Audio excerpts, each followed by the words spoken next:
Welcome back to another edition of the Founder Spotlight. Today I have the founder of KELIA, Sarah Patel. Welcome, Sarah. How are you doing today? Good. Thanks for having me. Absolutely. So your journey into the space, evolved pretty significantly through motherhood, and eventually inspired you to create KELIA. What was that key moment that made you to decide to pursue cannabis entrepreneurship? Um, you know, I went for a walk with my daughter, and while I was pregnant with her, while I was breastfeeding, I I didn't consume any cannabis at all. And I was normally like a flower girl. Hmm. I think it was like my first real edible that I took. And I took her for a walk and I'm like, let me just like see what this is about. And it was really transformative for me. I realized that like my anxiety had gone down and I felt more back to myself before I was pregnant and before I was trying to get pregnant. And it was just really interesting for me to have that feeling. And it was something that kind of hit me like, this is something I really want to share with other women. I bet that this is something that will really help other parents because I think that sometimes you can get really caught up in parenthood and sometimes you forget to take care of yourself. And it was something that I really wanted to be able to share with people. I thought that, doing a beverage was the best format of consumption, particularly for like canna-curious, because with an edible, for me, 5 milligrams was totally fine. But that, when you give someone a gummy and it's 5 milligrams, they just took 5 milligrams, and however long it takes to hit them, that's how long it takes to hit them. And however long the journey is, that's the journey. And however they feel, they just kind of have to deal with that. Whereas a beverage, I'm giving you 5 milligrams, but you are really in control of how you consume it, how much you consume, and how quickly you want to consume it. Um, Not to mention that it's nano emulsified, meaning it breaks down easier and you can feel it a little faster. So you won't have to wait like 45 minutes to see what it feels like. You'll figure it out within 15, 17 minutes and be able to really decide, is this the feeling that I want? Yep. Yeah. And you stepped away from cannabis, when you were pregnant and everything like that. When you returned, and like you just said, it helped support your mental health and managing anxiety, and kind of rediscover, that influence for you. So, how has that impacted your vision as you go towards, building a product and thinking of it more as a wellness versus maybe recreational or otherwise? I think that I've used cannabis for a very long time, since, you know, before it was considered legal.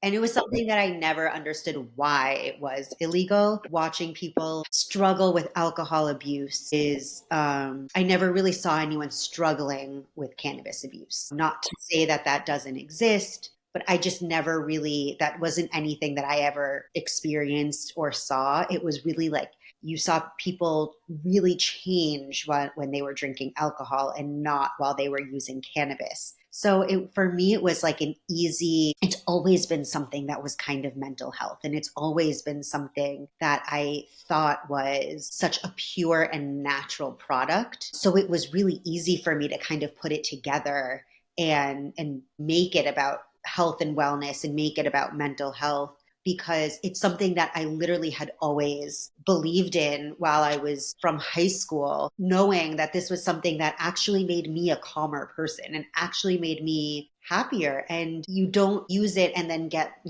you can use cannabis and wake up at 5 in the morning and work out if you want to. That's Yep. very hard to do if you have a couple drinks. Yes. And that's not to say that people shouldn't drink. It's all everyone should do whatever they feel comfortable with. And it's just, I thought it was an interesting adult alternative beverage. An alternative adult beverage was really what I thought that it was an interesting thing. Yeah, so let's kind of get into the beverage itself. So, KELIA, I believe it is non-carbonated. We kind of touched on why you chose beverage as the medium, so that people can control the dose and things like that. It's much more approachable. But particularly when it comes to non-carbonated options, there's not a ton on the market. So what made you choose that other than the fact that it's not that many of them on the market? Was there a specific reason for the non-carbonation in a market Yeah. dominated by carbonated drinks? I mean, I think that like you hit the nail on the head. One of the first things I did was go out, and I was in the regulated marijuana market in Massachusetts first, and I didn't see any non-carbonated options. So I was like, well, I just saw that there are so many different types of beverages, and with THC you can make anything really, and Hmm. so I thought that, if everything was carbonated, that was something something I want to fill that I didn't see in the market. But I also thought, being health and wellness focused, sometimes when you drink carbonation, you can feel very full. You can Yep. feel, um, a little bit, you can't have as many. It's not like you can necessarily have four of them because it's filling when they're very Yes. carbonated. So I specifically made non-carbonated because I thought that, especially if you wanted to enjoy this socially, it was something that it might be a little easier to do drinking something that was non-carbonated. And Hmm. another good thing about it is, there are no bubbles. So if you are new to the space and new to these beverages and you drink half of one and you're like, that was good. I'm good for tonight. You can put it back and enjoy it the next day. It's not going to go flat. It is flat. Yep. So I thought that that was a great tool also. Yeah, absolutely. That's a good call out there. It's something I did often when I first started drinking the drinks. Well, a lot of the drinks that I started with were only 7.5, 8 ounces, and that wasn't enough liquid for me. But I liked the dosage, and so I would make bigger cocktails with the smaller drinks and just add the whole can. But then, in addition to that, the 12-ounce cans or maybe even 16-ounce cans for some brands was the dose was too high. So then I would split it, and not having the carbonation there would be very useful. But so yeah, I like that. Talking about some of your guys' flavors, you have pineapple jalapeno, a watermelon coconut. From a flavor standpoint, those are pretty unique, and they stand out pretty distinctly amongst all the lemons and limes and pineapples on the market. So, as you approach the creative process behind developing those, what was that like? What led you to choose the unique flavor profiles? So my drinks are all functional. So we have watermelon coconut, which has added electrolytes for hydration. Pineapple Hmm. jalapeno has added vitamin C for immunity, and grapefruit ginger has added prebiotics for metabolism. And really, what I did is, it's actually kind of funny. When I first went on the walk and I decided that I wanted to do this, like this was definitely like what my calling was. I got home and I told my husband, and I'm like, I know what I'm supposed to do in my life, and I'm supposed to make cannabis beverages. And he was like, no, our daughter's so young. Like, what are you talking about? And I just kept on coming back. And I was like, I went on a walk the next day, and it was something I couldn't stop thinking about. And I was like, I love watermelon. And I kept on tasting something in my mouth. And I'm like, I don't like, it's watermelon, but it's mixed with something. It's not just watermelon. And I was like, there's coconut. And I was like, that's my first flavor is watermelon coconut. And because those were two really hydrating foods, that's where the functionality portion really came to me. And I thought that can be really unique, being Yes. able to make watermelon coconut and add something to it to really like bring out the health and wellness of what I'm trying to do. And so when I came up with hydration, immunity, and metabolism, I was looking at things that were good for immunity. Pineapple has vitamin C, and jalapeno has its own immunity fighting factors. So that's why I was like, those are two interesting. I like spicy margaritas. That might be kind of an interesting combination together. And then similarly with metabolism, grapefruit is known for supporting a good metabolism. Same with ginger, is known for great digestive health. So it sort of kind of came from there.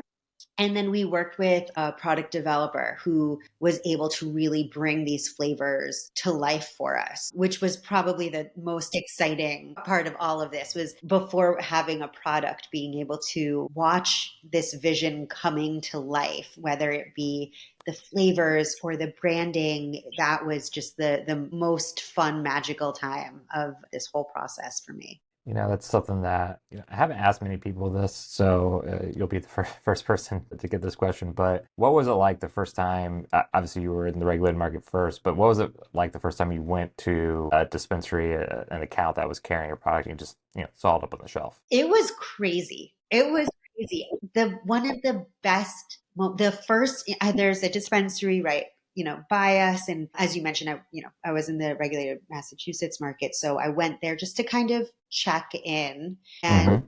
as I'm walking in, there was a guy walking out with a bunch of KELIA. And I was like, how do you like those? And he was like, I love them. My wife loves them. And I was like, and he's like, have you tried them? And I was like, I'm the owner. I need those. And it was one of like the most surreal experiences. And hearing kind of people say that, like, oh, I have tried those or I know about those is very something you feel so proud and really just that yeah, proud, and it's so surreal. It's something, this was not what I thought I was going to be doing. Like, I don't have a business background. I don't even really have a marketing background. But when I believed so strongly in this product and so strongly in my belief that cannabis can really help people and also that this is just a unique drink that I wanted to, it's so cool. It's been such a magical ride. So that kind of leads directly into the next the question here. So as we both kind of alluded to and mentioned in our comments, you've made the switch from the regulated market over into the hemp derived market, and then launching a new brand comes with plenty of challenges, so funding, resources. Your background, like you said, isn't in business or marketing. So this is kind of a two-part question here, but can you kind of share your journey of taking KELIA from concept to market as it pertains to those resources, everything, especially in the regulated market, and then ultimately making that switch over into the hemp derived market primarily? Yeah. So, my husband's been great. He has helped me. He actually is in pharmaceutical regulatory. So Okay. he was really able to guide me a lot, the regulation portion of everything. Hmm. And so far, this is completely self funded. We are very hesitant to bring on investors just because right now we're able to grow. We have no overhead. I work from home. It's just me doing this and Hmm. him helping. So anything that we decide that we want to put in is really our decision, and how we want to use it is really our decision. Bringing it to life was really interesting. One of my friends owns a cannabis marketing agency, and I Okay. didn't know that about him. I knew that he owned like a digital marketing agency, but I didn't know he was also in the cannabis side of things. So when I found that kind of by accident, it just seemed like such a perfect match for me to go with his company. When they've been great, their name is Cannabis Creative.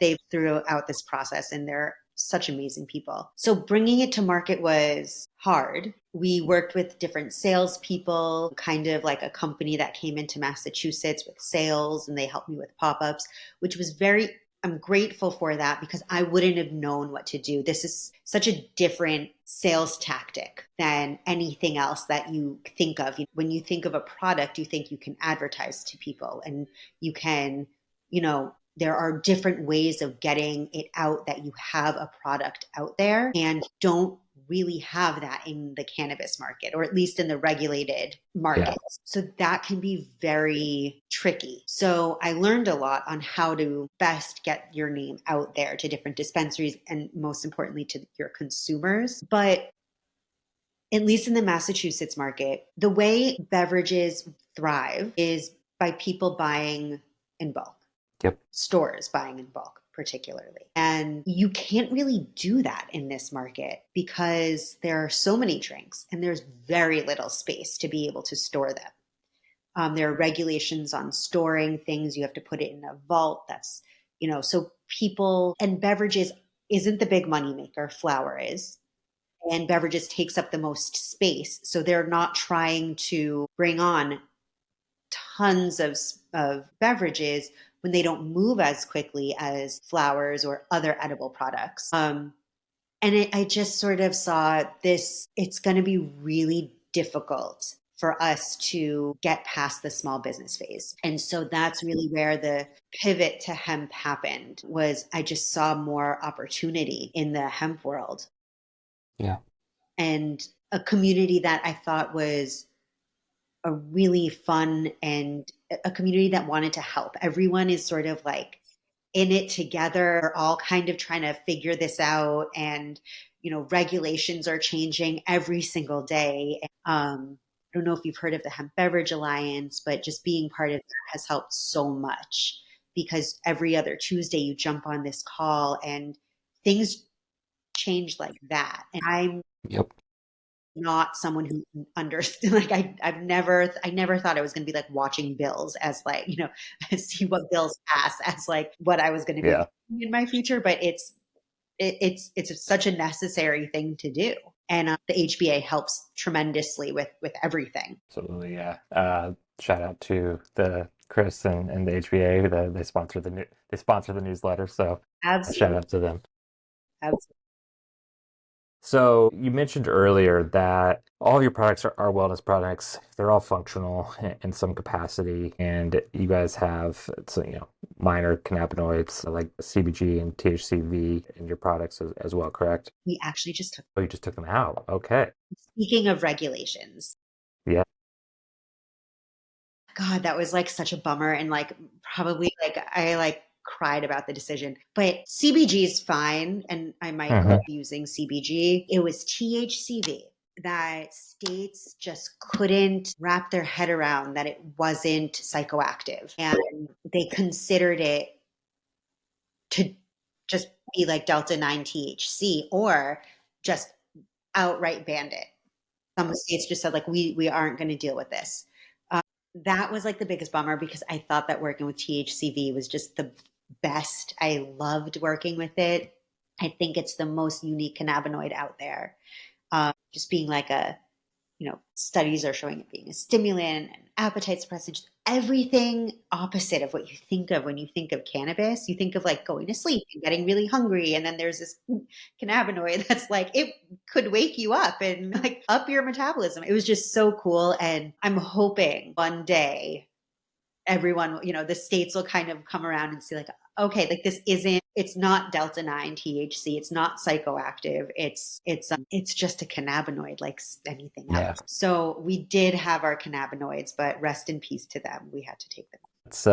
That's the part that fascinates me and intrigues me the most about the various products. So I have some water soluble, uh, just raw cannabinoids. So I have CBC, CBG, D9, THCV, and CBD. I'm always like the ones that I reach for the least is the D9. I have plenty of Yeah. RTD drinks that I can grab and add to my stuff. I have plenty of edibles I can grab if I need that fix. But yeah, the playing around with the various minors in my own like hydration mixes, like pre-workout and things like that is it's the most untapped and most misunderstood aspect of the industry, in I my agree. opinion. And Yeah. I'm just hoping, it's funny, like speaking of regulations, you hear some of the states' regulations, and like, God bless them for regulating it, So Hmm. I'm so grateful that there are states out there that are saying like, you know what, like, let's give this a try, all of that. But some of the regulations don't make perfect sense. And so you can see that maybe the regulations are being made by people who don't understand the products. They're just kind of drawing lines randomly and saying like, this is actually where the line stops. And it's like, but wait, why, like, why shouldn't you be able to use some of these minors? But again, that's what I'm hoping, that like maybe in the next few years, that's kind of what like helped me break free, not break free, but helped me let go of the minor cannabinoids, was like, I'm hoping that in the next couple years, things will change. More education will get out. And that's really, as an industry, what we're all waiting for is, and what we're all trying to do is, how do we get the education out there to the public about everything? And it is complicated if you don't understand. I mean, I've heard of people being like, they like THC, but they're against marijuana. And I'm like, that's the same. Like, I'm like, that you're against. The one that always gets me is I won't do hemp because it has D9 in it. And I'm like, what do you think your like regulated product is? It's the same molecule. I'm part, 1,000%. I'm part of all of these like canna mom groups and everything, just kind of seeing like what are people saying. And particularly, I am interested in like the women. What are they Hmm. saying? And this one person was like, "Oh, hey, like those stupid hemp things with like their D9. That's not even the real stuff." And I'm like, do I comment or do I not comment? Because I'm like, I don't want to come off as like, no, I do, because I know that it's just online stuff. And I'm like, I can't, I'm so not like a social media person. So it's funny when you hear sometimes, and I'm like, the miseducation Hmm. of these products. And we really need to get out and educate people on what it is and what they do and what they don't do. They don't, Yeah. I think that people think of how kind of my parents thought of cannabis, which was like the gateway drug. And I'm like, come on, guys. No, it's not. Alcohol is. Like, let's just be real about that. The other one that it is kind of within the industry from current consumers that always just frustrates me to no end is you're on the various Reddit threads of people who are consumers. They're smokers. They're people that have been consuming for years and years and years, and they're like 2 milligrams, 5 milligrams, 10 milligrams. I'd have to drink 100 of them to even feel anything. And I'm like, okay, maybe they're not, these aren't your for you. Maybe there's other people out there that would Right. like to consume low dose stuff or don't want to go to the moon every single time. Yeah, right. It's also, I think they don't necessarily give it a chance because I don't know, like if there's some weed, like as you said, weed isn't, or any cannabis isn't supposed to just like bring you to the moon every time. And Hmm. that's not what everybody is looking for. And I think people who are attracted to the beverages, especially, I'm almost positive that's not what they're looking for. I think they're looking for that alternative to a glass of wine. Hmm. And I can't even think of how many times I've heard people be like, well, I quit drinking and I lost like a ton of weight instantly. And it's like, yeah, that can fully happen, whether it's the amount of sugar that's in the, alcohol, or the water weight that you hold on to because of dehydration, without even mentioning like the other health factors that go into, Yeah. liver disease. I mean, we could go on. But then with cannabis, it's just such a nice alternative. And right. So some people like want to smoke like a blunt to themselves. And it's like, that's totally fine. That's never been how I've wanted to experience it. But right. I don't think my drinks are for you if you want to smoke a blunt by yourself. But Yeah. maybe they're for your parents who just want to relax. Yeah. It's and then like the cost thing of like, oh, like why would I buy a 2 or 5 milligram drink when I can buy a 10 milligram drink and it's the same price? And I'm like, I get that. Like cost is obviously a factor, but like I would rather just buy like there's a product I use. It's a gummy and it's 1 milligram THC and 1 milligram CBD. Very low dose. It's a little on the pricey side, but they have a beautiful brand and yada yada yada. People are like, oh, it's a ripoff. And I'm like, no, because it's the perfect add-on. Because there's a lot of products that I take that, only have CBD and CBN and like for sleep. And I'm like, okay, well, let me just add 1 or 2 milligrams of THC to it. Or I have something that's, a 5 milligram product. I'm like, oh, let me just add 1 extra or 2 extra milligrams. And that's like the perfect dose for today. Like 7 milligrams is perfect because they don't really make 7 milligram products. And and then I don't have to like cut up a 10 milligram gummy. It's like I can just take the one thing that's meant to be consumed and be done with it. Yeah. And it's, I think that it's just really interesting because I would always see, when hemp first came out, there were, I don't want to say the bad players, but the, There are the bad players. there are. They're just they're just there to make money and like yeah, there's a narrative that was built around that too. A full narrative that like took over Massachusetts regulations where there were hemp products in liquor stores that were like one night a letter went out saying get rid of all of it, and it just in one night it was just gone because of bad players, and which is such a shame when you like do your testing and like when you go through all of the links to make sure that your product is exactly what you say it is and that it's safe for consumption. But I was like online and I only saw it once. I'm assuming they may have gotten pulled from Meta, but it was like 500 milligram gummies Jeez. and like 10,000 milligrams in a package. And I was like, who could even do that? Like I would, that is just not something that I think my body could handle.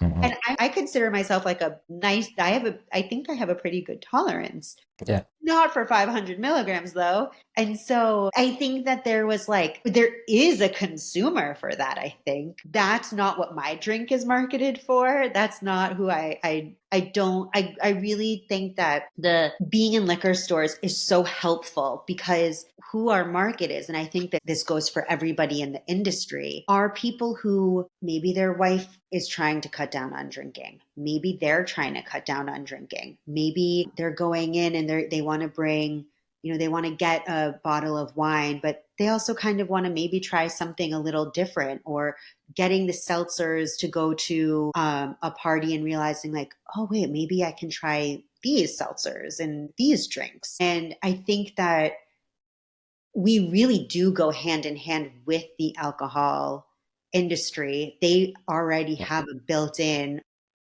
regulated process. You have to be 21 to buy alcohol anyway. So it just sort of makes sense that that's where we are, kind of waiting for most of the states to realize that, and just kind of also taking advantage of the fact that we should be able to just use, like there's already a system set up that we could so easily just like slide into, Yep. which some states are totally doing, and I think other states are having a little bit of a harder time wrapping their head around THC. Yeah. That's fair. Yeah. Well, I'll end it here. How best could my readers support you? Oh my gosh. Well, if you go to KELIAdrink.com, we have all of our drinks readily available there for states that are allowing me to ship into you. And if you're in Louisiana, we're in Louisiana stores. We're getting into Atlanta and South Carolina soon. And just kind of, reaching out to me. I'd love to talk to the people who support us.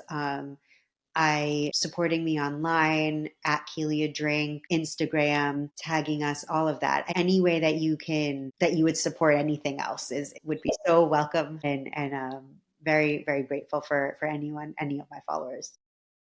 Awesome. Well, thank you so much for your time today, Sarah. And until next time, guys, cheers. Bye.